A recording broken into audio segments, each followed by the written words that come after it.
দূরে তবু কাছে যে যেখানে আছে সবাইকে আন্তরিক প্রীতি ও শুভেচ্ছা টেকনিক ইজি ডিরেকশনের পক্ষ থেকে স্বাগত জানাচ্ছি নতুন একটি গণিতের ক্লাসে।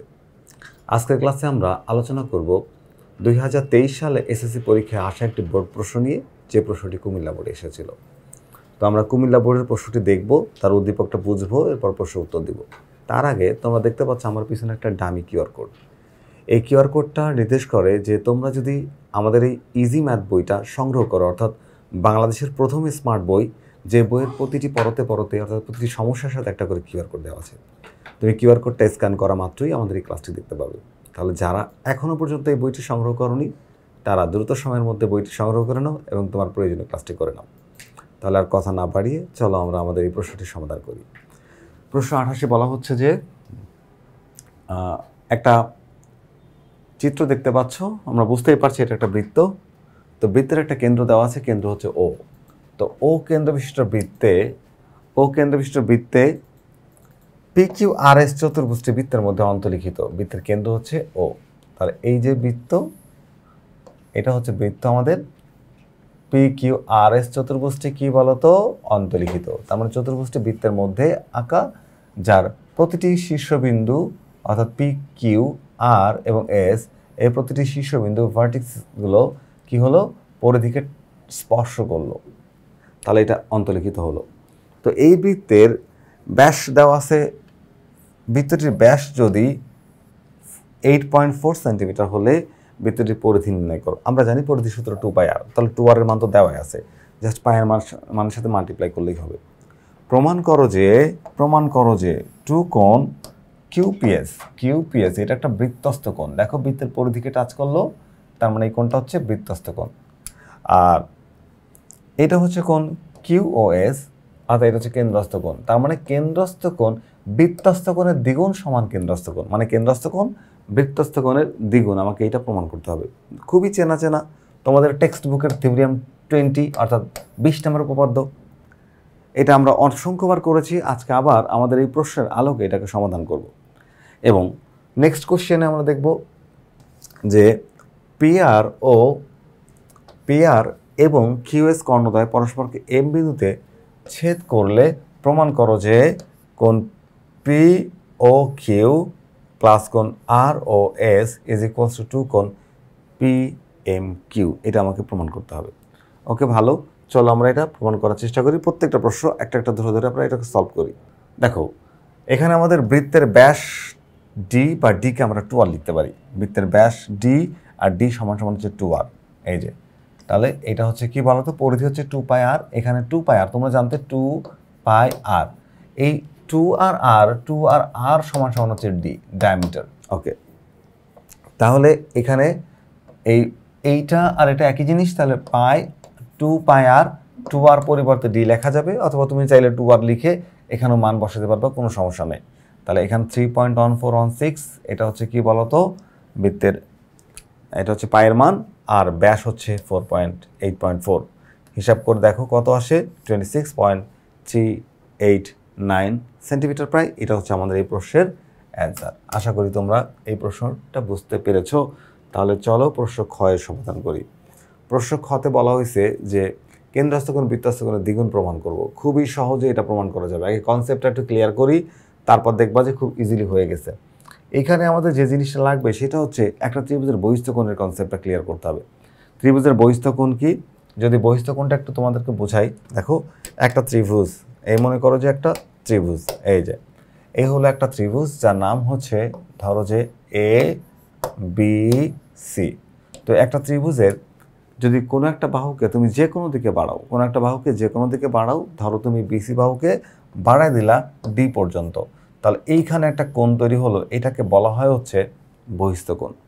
এই বহিস্থ কোণের মানটা হবে তার বিপরীত দিকের অন্তস্থ কোণ দুইটির যোগফলের সমান। তার মানে তুমি এই কোণটা বাদ দিয়ে, সন্নিহিত কোণটা বাদ দিয়ে, এই যে দুইটা কোণ A এবং কোণ B, angle A and angle B কে অ্যাড করলে যা পাবা, ধরো যে এটা যদি 50 ডিগ্রি হয় আর এটা যদি 60 ডিগ্রি হয়, টোটাল কত ডিগ্রি হলো?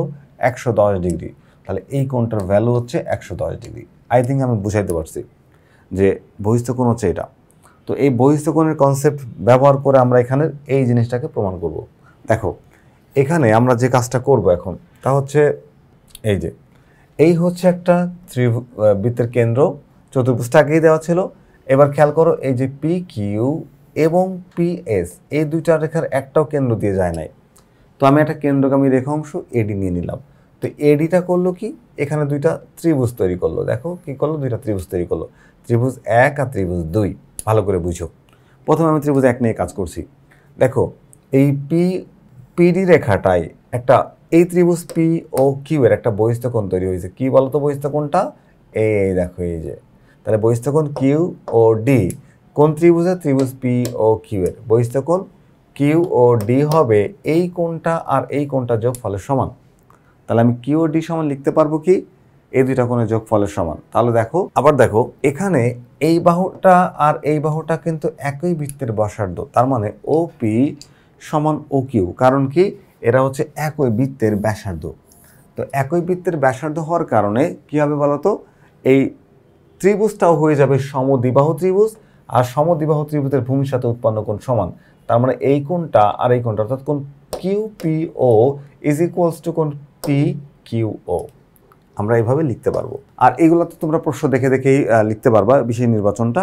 তাহলে আমরা অঙ্কন করেছি কি, শুধুমাত্র কেন্দ্র দিয়ে একটা রেখা আঁকছি যার নাম হচ্ছে পিডি। পিডি করছে কি, দুইটা ত্রিভুজ বানাইছে। তো প্রথম ত্রিভুজটাকে ধরে আমরা দেখলাম যে এই দুইটা কোণ সমান। তাহলে যদি এবার আমি বলি যে ত্রিভুজ পি কিউ আর এর বহিস্থ কোণ হচ্ছে এইটা, আর বহিস্থ কোণ সমান কি, বিপরীত অন্তস্থ কোণ দুইটি যোগফলের সমান।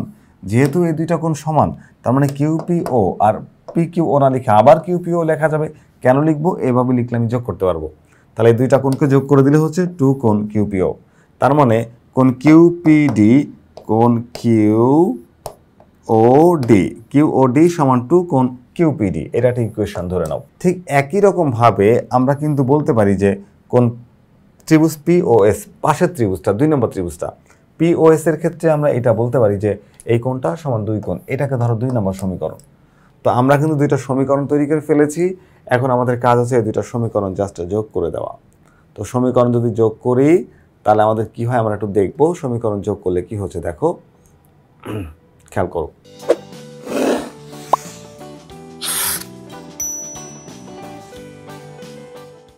সমীকরণ 1 এর বাম পাশ সমীকরণ 2 এর বাম পাশ সমান সমান সমীকরণ 1 এর ডান পাশ সমীকরণ 2 এর ডান পাশ যোগ করে দিলাম। যোগ করার ফলে একটু দেখো, যোগ করলে আমি যোগফল কিভাবে পাচ্ছি একটু এখানে এঁকে দেখাই। এই যে আমাদের চিত্রটা ছিল এরকম, আমার যতটুকু দরকার ঠিক ততটুকু আমি আঁকছি। এটা ছিল হচ্ছে ডি পর্যন্ত, এটা বৃত্তের কেন্দ্র ও, আর এখানে ছিল পি, এখানে ছিল কিউ, আর এখানে ছিল এস। খেয়াল করে দেখো, কোণ কিউ ও ডি, এই যে কোণ কিউ ও ডি এই অংশটা, তারপরে কোণ এস ও ডি এই অংশটা, এই দুইটা যোগ করলে হয় কোণ কিউ ও এস, পুরো কোণ কিউ ও এস। যখন তুমি এই দুইটা কমন নিলা তখন এখানে কিউ ও কিউ পিও, দেখো কিউ পিও এই অংশটা, তারপর হচ্ছে কোণ এস পিও, এস পিও এই অংশটা, দুইটা কোণ যোগ করলে কি হয়ে যায় বলো তো, কোণ কিউ পি এস। এই যে কোণ কিউ পি এস। তাহলে কিউ ও এস সমান 2 কোণ কিউ পি এস হয়ে গেল না বলো?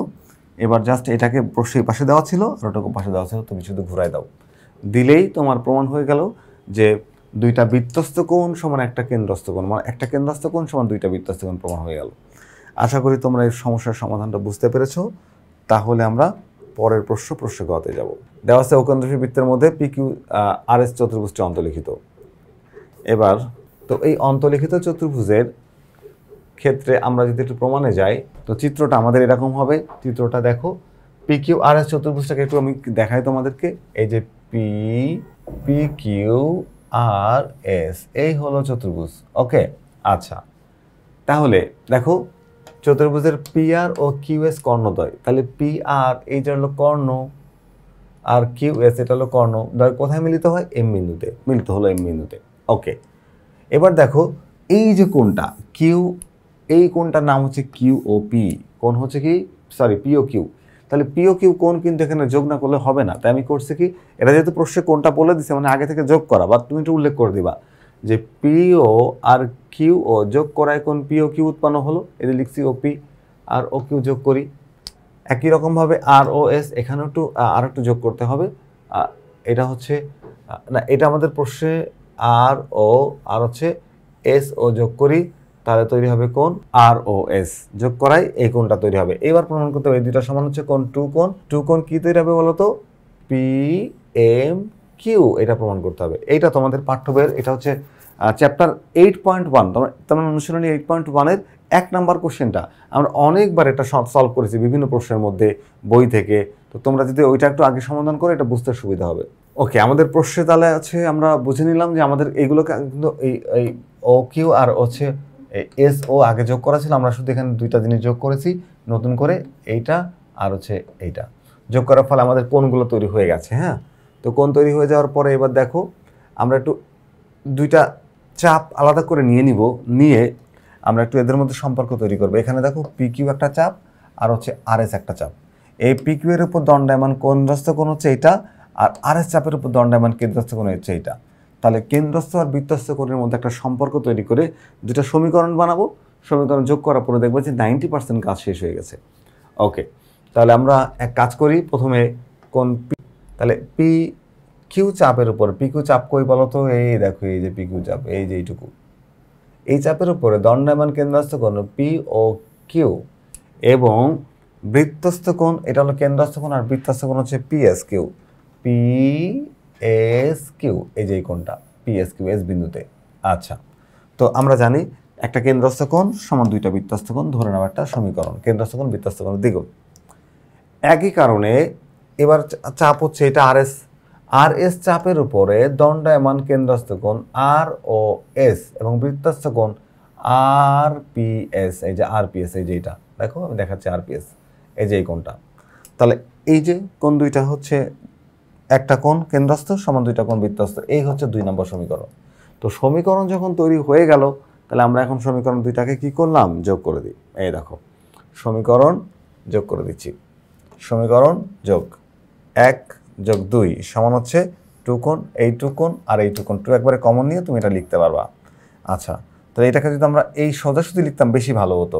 আচ্ছা, এইখানে 2 into P S M plus কোণ এস পি এম, দেখো পি এস কিউ আছে, আমি পি এস কিউটাকে একটু কি করলাম, পি এস এম এর মধ্যে নিয়ে গেলাম। কারণ কি, পি এস কিউ একটু যদি এখানে দেখাই, দেখো পি এস কিউ, এই চাপটা কোনটা হচ্ছে কিউ পর্যন্ত, আমি এর যদি এইটুকু বাদ দিয়ে এখানে যদি এম পর্যন্ত রাখি, পি এস এম কোণের কোনো পরিবর্তন হয় না। তাহলে এই কোণটা এই ত্রিভুজের মধ্যে চলে যায়, তখন ত্রিভুজের বহিস্থ কোণের কনসেপ্টে আমরা এটা ব্যবহার করতে পারবো।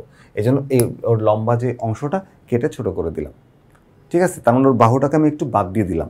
ওকে, তো এই একই কাজ আমরা এখানেও করেছি। দেখো এই যে কোণ পি ও কিউ, কোণ আর পি এস, এখানে আমরা কোণটাকে জাস্ট কী করছি, একটা এখানে পি এস এম প্লাস কোণ এস পি এম, আর এর কাছে এম নিয়ে চলে আসছি। ওকে, তো এখন দেখো কি হলো, এখন দেখো ত্রিভুজ, এই যে ত্রিভুজের বহিস্থ কোণ, এইটা হচ্ছে বহিস্থ কোণ, আর আমরা পি এম কিউ, ত্রিভুজ পি এম কিউ কার, ত্রিভুজ এস পি এম এর বহিস্থ কোণ হচ্ছে কোণ পি কিউ এম। তো আমরা জানি হচ্ছে, চিত্রটা উপরে চলে গেছে, চিত্রটা ছাড়া তোমরা চিত্রটা দেখে নিও, এই যে দেখে নাও, আমি দেখাই দিচ্ছি। এই দেখো এই হলো ত্রিভুজ, এই যে পি এস এম, এই ত্রিভুজ এর এই বাহুটাকে বাড়ায় দাও, এইটা হচ্ছে বহিস্থ কোণ পি এম কিউ, এখানেও তাই বলা হয়েছে। এই যে তাহলে ত্রিভুজের বহিস্থ কোণ সমান বিপরীত দিকের অন্তস্থ কোণ দুইটির যোগফলের সমান, ঠিক আছে না? ওকে, তো এই যদি অন্তস্থ কোণ দুটির যোগফলের সমান হয়, এই 3 নাম্বার ধাপে তুমি এইটা সমান দেখাইছো হচ্ছে এইটা, তাহলে কোণ Q P O Q plus কোণ R O S is equals to 2 কোণ পি এস এম প্লাস কোণ S M S P M. তাহলে পি এস এম প্লাস কোণ এস পি এম, এই পি এস এম প্লাস কোণ S P M সমান হচ্ছে এই অংশটা।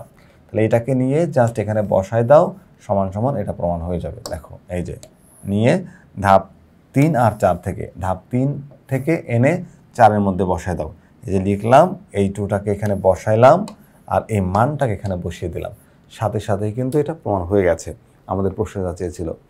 আশা করি তোমরা এই প্রশ্নটি বুঝতে পেরেছো। তাহলে পরবর্তী ক্লাস দেখার আমন্ত্রণ জানিয়ে আজকের ক্লাসটি এখানেই শেষ করছি। আল্লাহ হাফেজ।